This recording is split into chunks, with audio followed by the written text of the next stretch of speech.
In today's video, I'm going to teach you how to fix beginning balance errors in QuickBooks Online. If you're managing your finances in QuickBooks Online, you know how important it is to have accurate account balances. Starting off with incorrect beginning balances can lead to discrepancies that throw your entire financial tracking off course. But don't worry, fixing these errors is straightforward when you know the right steps. Whether it's a bank or credit card account, I'll guide you through the process to ensure everything matches up perfectly with your official statements. If you're new to QuickBooks Online, you can use the link in the description to sign up and get started. Now, let's dive into the tutorial. First, open your QuickBooks Online dashboard. On the left-hand side, click on the Accounting option in the navigation panel.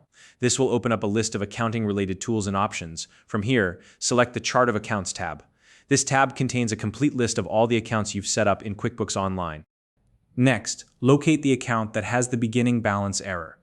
This is usually a bank or credit card account, but it could be another type of account depending on your setup. Once you've found the account in question, look to the far right of the Accounts row and click the View Register option. This will open the account's transaction register, where all transactions for that account are listed. Now, within the register, scroll to the very first transaction. The beginning balance entry is typically the first transaction in the list and is often labeled opening balance or something similar. Once you've identified this beginning balance entry, click on it to open it for editing. At this point, you'll want to adjust the beginning balance to accurately reflect your official statement balance. Refer to your bank or credit card statement for the correct balance on the date you started tracking this account in QuickBooks Online. Make sure to enter the exact amount from your statement.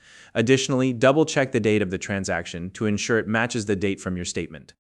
As you adjust the balance, it's important to determine whether the value should be positive or negative. This depends on the type of account. For example, bank accounts often require a positive balance, while credit card accounts typically require a negative balance. If you're unsure, take a moment to verify the correct format or consult with a professional. For added clarity, consider adding a brief note in the memo or reference field. This could explain the adjustment or include details about the original balance. Doing this can help you or anyone reviewing your records in the future understand what changes were made and why.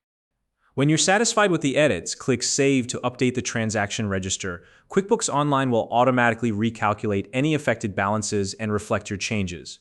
After saving, check for any beginning balance discrepancy warnings. These warnings should either disappear or significantly reduce if the adjustments were made correctly. One important note: try to avoid editing beginning balances for finalized periods unless absolutely necessary. Modifying balances in closed periods can affect prior reporting, so proceed with caution.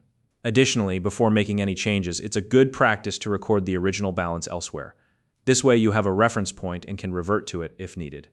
Finally, if you encounter any complex issues or feel uncertain about making these adjustments, don't hesitate to consult an accounting professional. They can provide tailored advice to ensure your records remain accurate and compliant with accounting standards. And that's it. If you follow these steps carefully, you'll have your beginning balances corrected and your QuickBooks Online records in perfect order. If you found this video helpful, please like and subscribe.